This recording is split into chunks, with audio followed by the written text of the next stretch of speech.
हाँ जी, सेकंड आज हमारा टॉपिक है सेल साइकिल से रेलिवेंट। सेल साइकिल को हम डिफाइन कैसे करते हैं कि सीक्वेंस ऑफ चेंजिंग्स, कौन कौन सी changings which involve a period of growth replication of DNA followed by the cell division is called as a cell cycle. Cell cycle को दो फेजेस होती हैं, एक इंटरफेस और एक होती है माइटोटिक फेज। इंटरफेस जो है ये पीरियड ऑफ सेल साइकिल है जो कि दो कंसेक्टिव डिवीजन्स के दरमियान में होते हैं। इसको हम ये भी कहते हैं कि मिस्टेकनली कॉल कह देते हैं, रेस्टिंग फेज भी कह देते हैं, क्योंकि ये दो कंसेक्टिव फेजेस के दरमियान में प्रेजेंट होता है। इस वजह से हम इसे रेस्टिंग स्टेज या रेस्टिंग फेज भी कह देते हैं। अब इस को हम कहते हैं कि ये period of great biochemical activity. ये क्या होता है? Period of great biochemical activity. इसमें बहुत सारी चीज़ें जो हैं वो प्रिपेयर होती हैं, जो सेल को जो है वो प्रिपेयर कर रही होती हैं कि उसने एक फर्दर जो है वो एक्टिविटीज़ जो है परफॉर्म करनी है। इसको हम डिवाइड करते हैं G1 फेज़ में, G2 में, S फेज़ में, M फेज़ में, और उसके साथ साथ इसके अंदर एक फेज़ और भी होती है जिसे हम G0 फेज़ कहते हैं। हम वन बाई वन देखते हैं। G1 फेज़ जो है, G1 फेज़ जो इसे हम पोस्ट माइटोटिक फेज़ भी कहते हैं।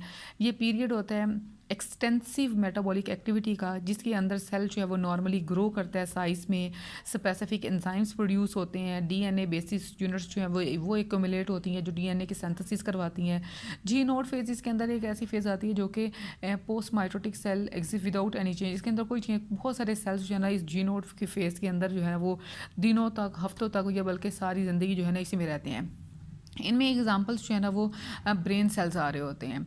एस फेज़ वो वाली फेज़ होती है जिसके अंदर जो है वो कहीं के रेप्लिकेशन ऑफ डीएनए हो रहा होता है, और रेप्लिकेशन ऑफ डीएनए जो है वो बड़ा इंपॉर्टेंट फेज़ होता है, जिसमें फर्दर जो है वो डिवीजन के लिए अपने आप को जो है वो प्रिपेयर करके उसके अंदर एंटर करना है।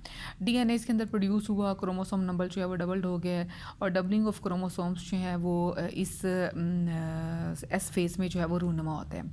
उसके बाद है G2 फेज़। G2 फेज़ जो है ये प्री माइटोटिक फेज़ होती है। इस फेज़ के अंदर सेल अपने आप को प्रिपेयर कर लेता है डिवीजन के लिए, और जब डिवीजन के लिए इसने प्रिपेयर करना हो तो उसके अंदर बहुत सारी दूसरी चीज़ें भी जो है वो प्रोड्यूस होनी शुरू होती हैं। जैसे इसके अंदर जो है वो माइटोटिक स्पिंडल्स बनने शुरू हो जाते हैं, यानी कि जिसने माइटोटिक अपरेटस बनाना है ना, वो सारी प्रोटीन्स जो है ना यहाँ पर इकट्ठी होनी शुरू हो जाती है। और उसके बाद आ जाती है G M phase. M phase जो है वो फर्दर एक दो साइकिल्स में डिवाइड, जिसे हम माइटोटिक और मियोटिक फेज़ कह रही होती हैं। एक्चुअली ये जो सारे हैं G1, G2, S और G0 और ये M फेज़, ये एक्चुअली सारे जो हैं पूरे सेल के चेक पॉइंट्स कहलाते हैं। चेक पॉइंट्स क्या है कि एक हर रास्ते में उन्होंने एक, अगर सेल जो है वो G1 से S फेज़ में जा रहा है तो S फेज़ में जाने के लिए इसके रास्ते में कि जो है ना सारे चेक पॉइंट्स लगे होंगे जो इसको चेक करेंगे आया ये नॉर्मल एक्टिविटी शो कर रहा है या नहीं कर रहा।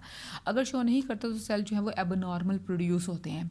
अब हर चीज़ जो है वो एक दूसरे को चेक करके उसको जो है वो अपने अंदर लेके जाए, लेकिन अगर इन्हीं चेक पॉइंट्स के अंदर किसी के अंदर कोई तब्दीली या कोई प्रॉब्लम आ जाता है तो सेल जो है वो मूव कर जाते हैं अनकंट्रोल्ड डिवीजन की वजह से, जिसे हम कैंसरियस सेल कह रहे होते हैं। अब लेंथ जो होती है ना इन फेजेस की, जो सेल साइकिल को वेरी करती हैं इन वेरी डिफरेंट ऑर्गेनिज्म।